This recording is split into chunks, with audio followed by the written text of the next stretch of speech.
My brother cheated with my wife and got her pregnant, so I broke his face, kicked her out, and cut off my entire family.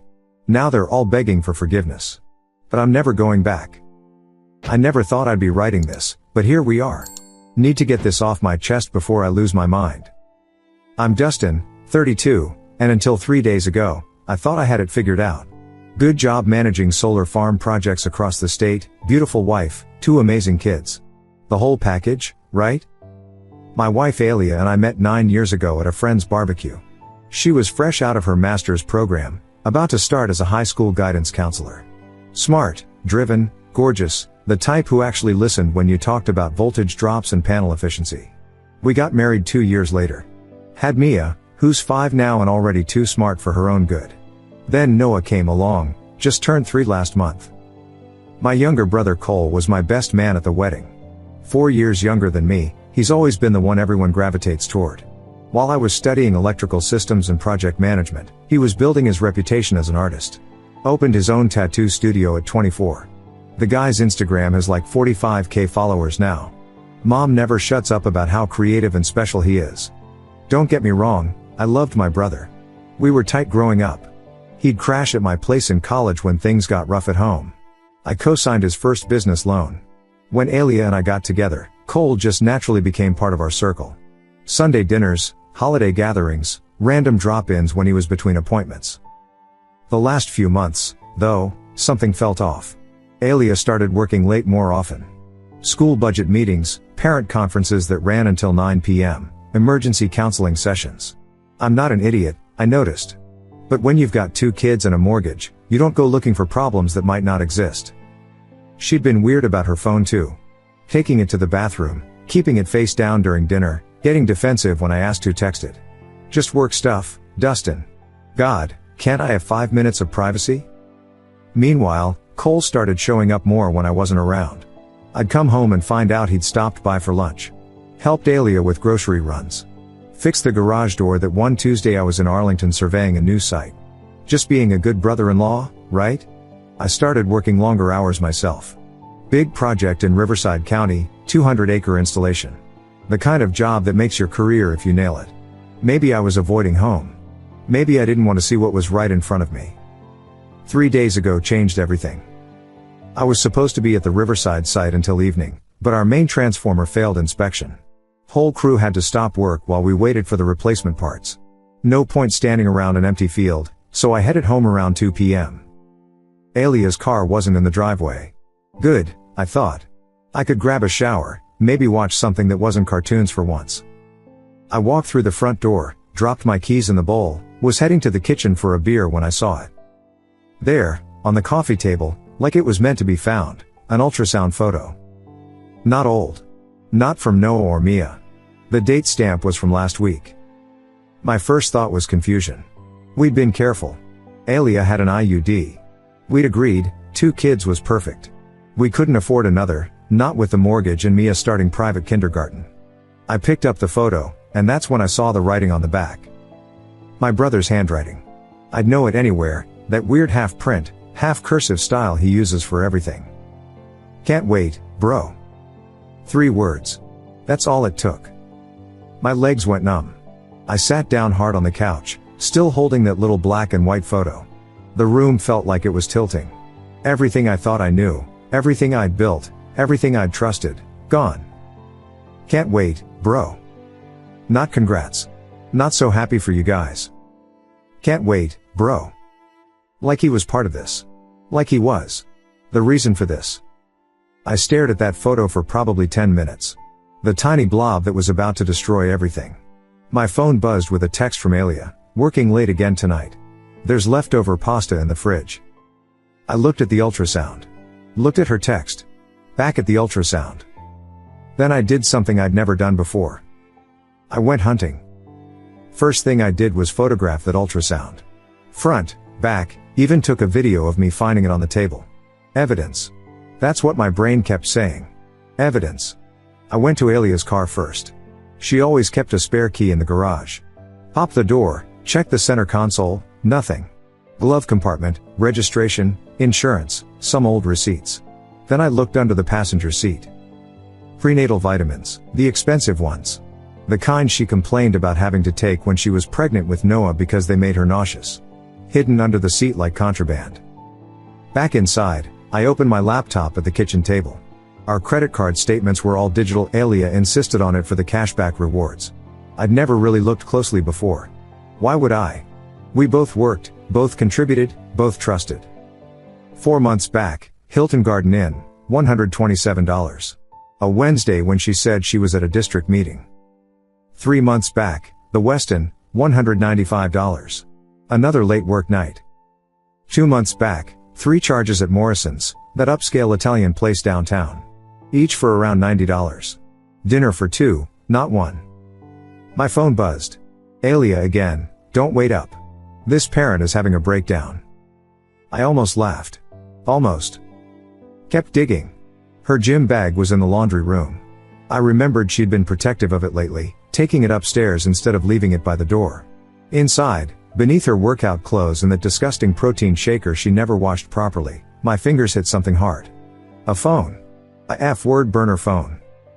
My hand stayed steady as I powered it on. No password. Stupid mistake. The messages loaded. All from one number, saved as K. I scrolled to the beginning. 8 months of messages. 8 months. Last night was incredible. Can't stop thinking about you. He doesn't deserve you. When are you going to tell him? Then the recent ones got specific. The baby changes everything. We can't keep hiding after this. I'll take care of you both. Promise. Just a few more months and we can stop pretending. The last message was from this morning. From Cole, did you leave it out like we discussed? Time to start the end game. They planned this. They wanted me to find it. I sat there in my laundry room, surrounded by my kids' dirty clothes and my wife's lies, reading 8 months of betrayal. The details they shared. The photos. The times they met when I was working late, when I was traveling for site inspections, when I took the kids to visit my dad for the weekend. My brother. My wife. 8 months. I heard Mia's voice in my head from last week. Uncle Cole came by again today.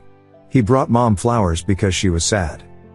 Every instinct screamed at me to call Alia, to blow up, to drive to Cole's studio and put him through his own tattoo chair. But that's what they expected. That's what they planned for. Drama. Emotion. Me losing my mind so Alia could play victim. No. I went back to the laptop. Downloaded every credit card statement. Screen recorded scrolling through the burner phone messages. Uploaded everything to 3 different cloud drives. Emailed copies to myself at 2 different addresses. Then I put the burner phone back exactly where I found it. Put the vitamins back under her car seat. Left the ultrasound exactly where it was on the coffee table. At 6 p.m., I picked up the kids from daycare like normal. Made them mac and cheese. Helped Mia with her kindergarten homework. Gave Noah his bath. Read them both stories. Tucked them in. At 9:47, Alia came home. Hey babe, she said, dropping her purse on the counter. Sorry I'm so late. These parents, I swear. No problem, I said, not looking up from my laptop. Kids are asleep. She walked past the coffee table, paused for half a second at the ultrasound, then kept going. I'm exhausted. Going to shower and crash. Sure. She kissed the top of my head.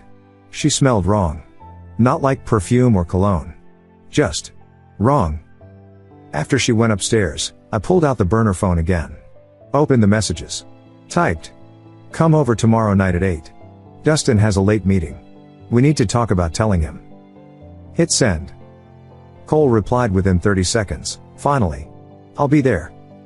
I deleted the sent message, put the phone back, and went to the garage. Sat in my truck for an hour, planning. Tomorrow night at 8. They wanted to tell me? Fine. But it was going to be on my terms. I called in sick the next morning. First time in 3 years. Food poisoning, I told my supervisor. Must have been something I ate. Alia barely looked at me as she rushed around getting ready. You okay? Need me to stay home? Nah, I'm good. Just need to sleep it off. She kissed my forehead, that same mechanical gesture she'd been doing for months, and left with the kids for daycare drop-off. The second her car turned the corner, I got to work. First, the important stuff. Birth certificates, passports, car titles, insurance documents, All went into my truck in a locked filing box. Moved $15,000 from our joint savings to my personal account, exactly half. Changed every password I had, email, banking, social media, everything. Then I got creative. Set up my phone on the bookshelf in the living room, hidden behind some pictures. Perfect angle on the kitchen. Started recording. Called a locksmith, scheduled for 10 p.m. Emergency service? Yeah, I'll pay the extra fee. Texted my boss that I'd actually need tomorrow off too. Texted Alia that I had an emergency meeting in Riverside, wouldn't be home until late. She replied with a heart emoji. The day crawled. I packed a bag for myself, hid it in the truck. Went through more messages on her burner phone, took more photos. Found a folder on our shared computer labeled lesson plans.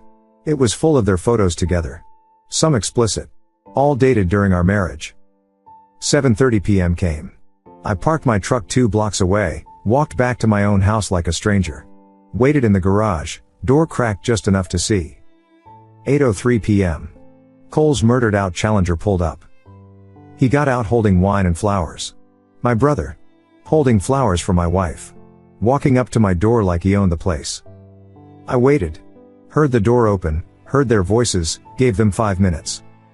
Then I walked in through my own front door. They were in the kitchen. His hands on her stomach. Her laughing at something he'd said. The wine already open on my counter. Started without me? You ever see all the blood drain from someone's face? It's something. Cole stepped back. Dustin. Don't. My voice came out calmer than I felt. Just don't. We were going to tell you. I crossed the kitchen in 3 steps. No wind up, no telegraph, just straight physics.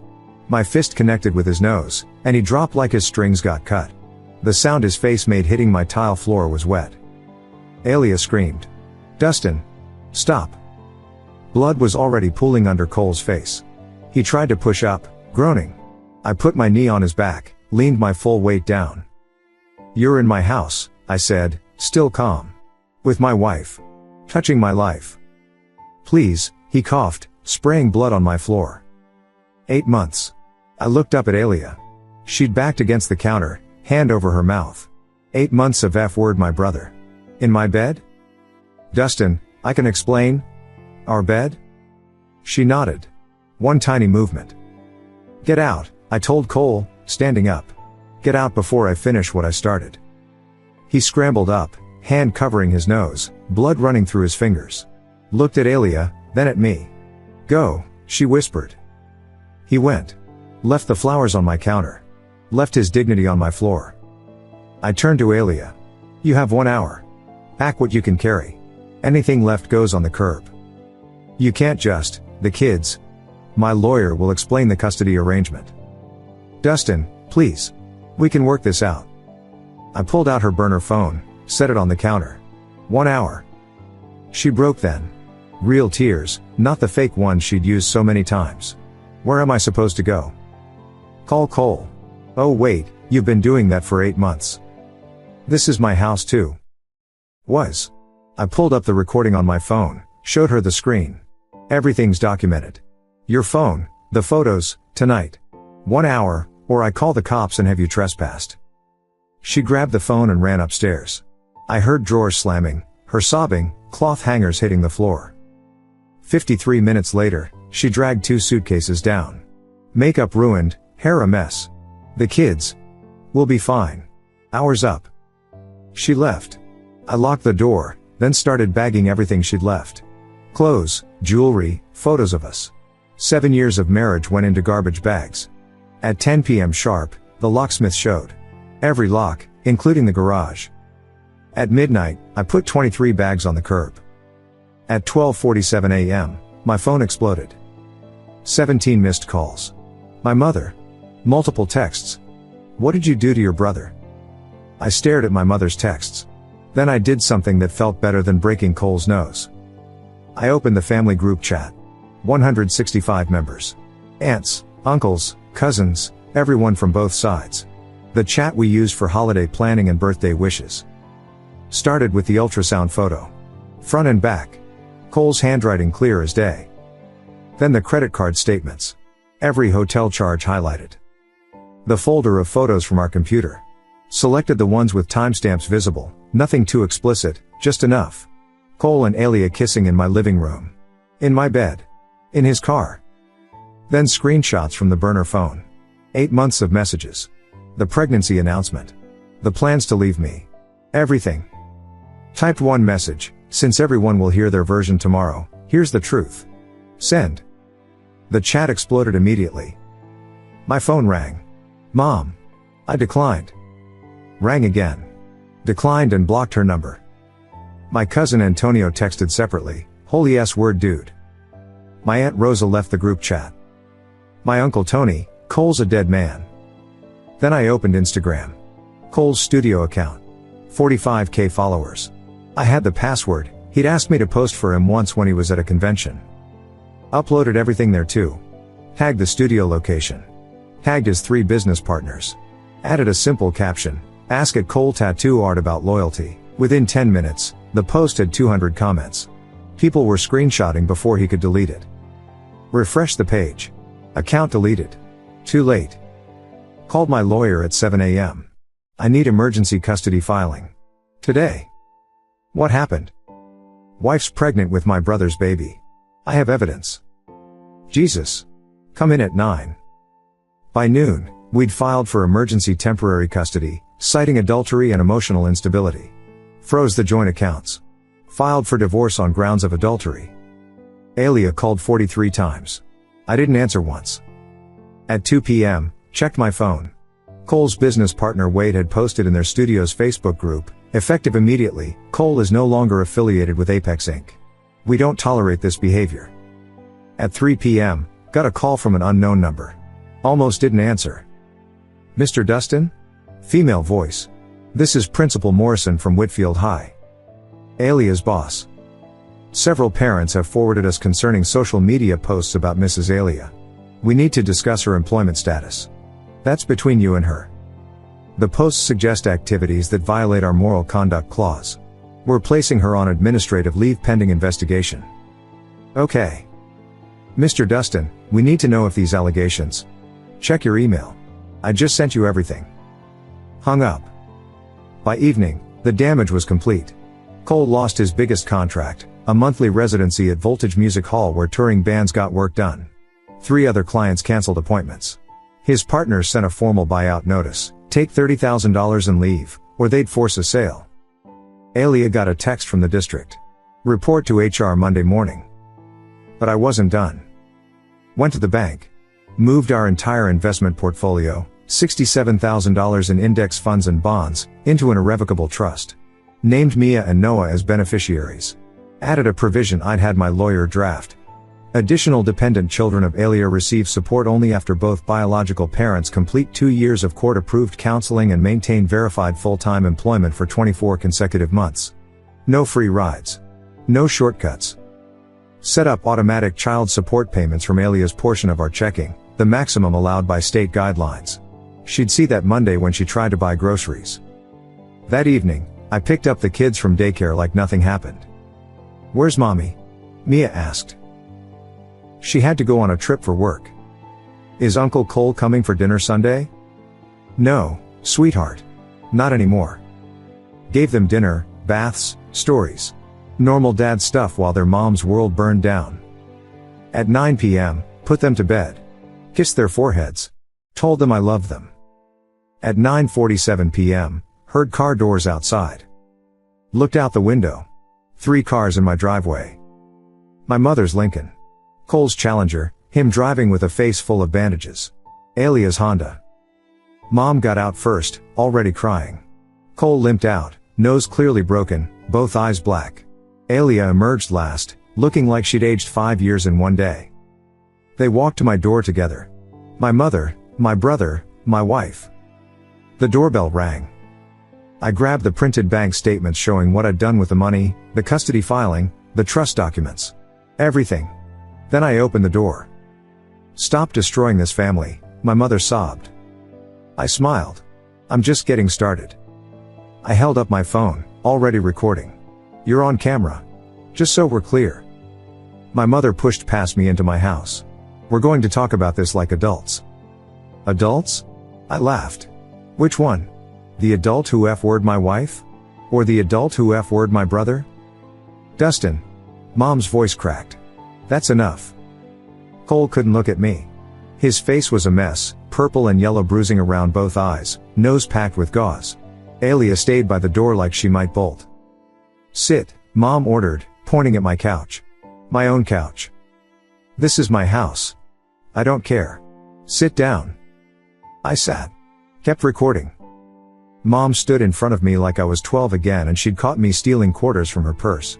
You've destroyed your brother's career. Alia lost her job. You're being vindictive and cruel. They had 8 months to think about consequences. People make mistakes?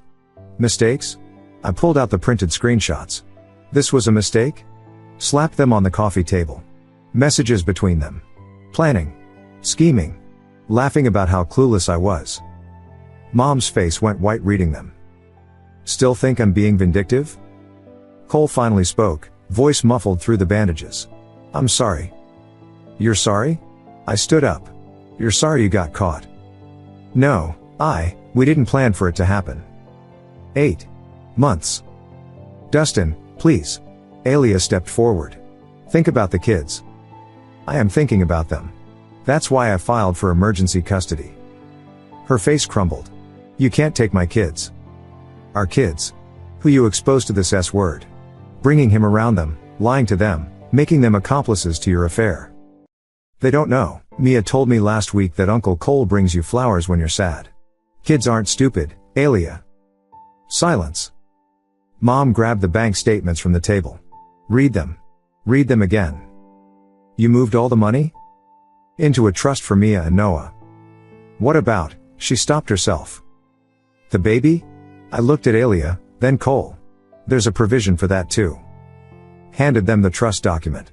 Watched them read the clause about counseling and employment requirements.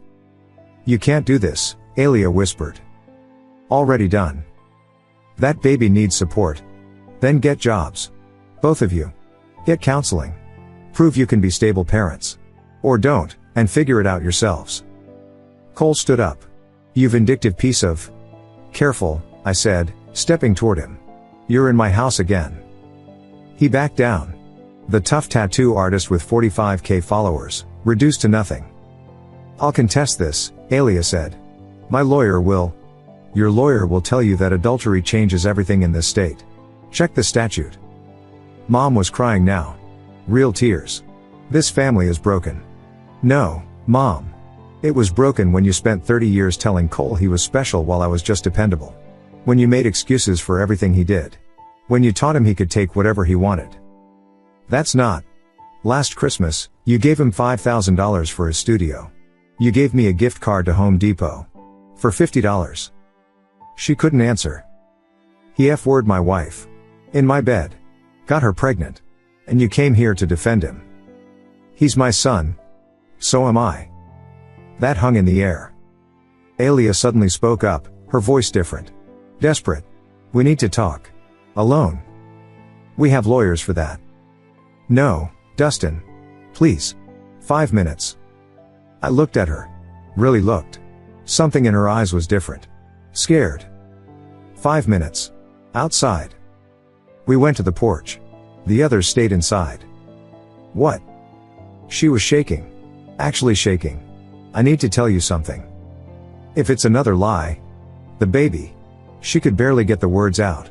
I told Cole it was his. And? To hurt you. To make you let go. To make this easier. My blood went cold. What are you saying? She looked me straight in the eyes.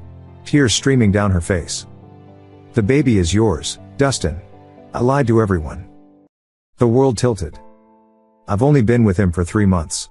The pregnancy is 4 months. The dates. Check the dates. I stared at her. You're lying. Get a test. Please. Get a test. Why would you? Because I knew I couldn't have both of you. And I chose wrong. Everything I'd built in my head. Everything I'd destroyed. Everything I'd burned down. The baby is yours, she whispered again. I looked at her for a long moment. Then I laughed. Actually laughed. Nice try. Dustin. Get a paternity test. If it's mine, We'll co-parent through lawyers. If it's his, that's your problem. She grabbed my arm. I'm telling you the truth. You wouldn't know the truth if it knocked you up. I pulled free. Which apparently, it might have. Went back inside. Mom and Cole were huddled on my couch, whispering. Get out. All of you. But she said, Mom started. I heard what she said. Changes nothing. Get out of my house. They left. Alia tried one more time at the door, but I just pointed to the street. Watched them drive away, then went to check on my kids. Still asleep. Still innocent. The paternity test results came 3 weeks later. Cole's. The dates Alia gave me were BS word. Another lie to try to keep some hook in me. The lab was definitive, 99.97% probability. I forwarded the results to my lawyer, her lawyer, and for good measure, my mother. The divorce went through in 4 months.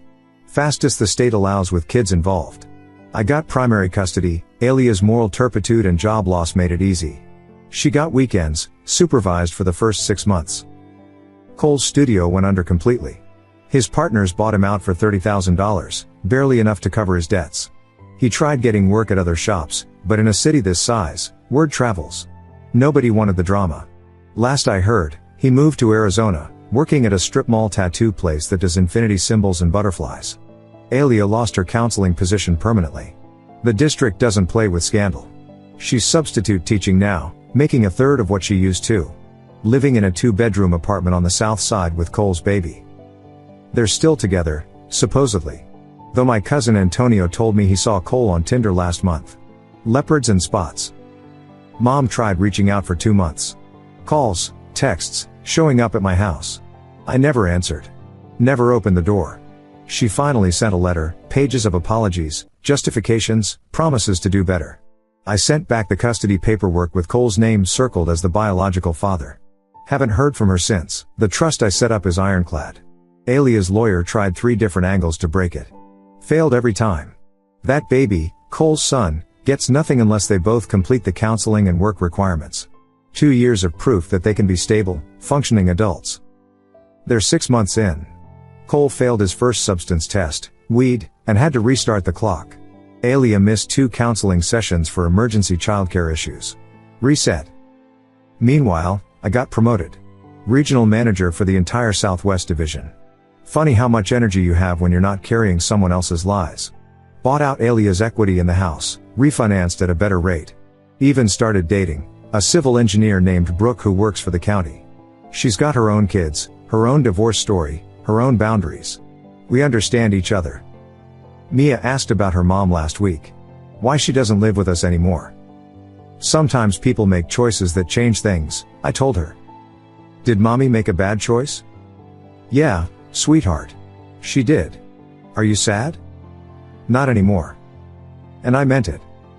Last Tuesday, I took the kids to their school's science fair. Mia won 2nd place for her solar panel project. Guess she inherited something useful from me. We were celebrating when I saw them across the gymnasium. Alia, exhausted, struggling with a stroller. The baby crying.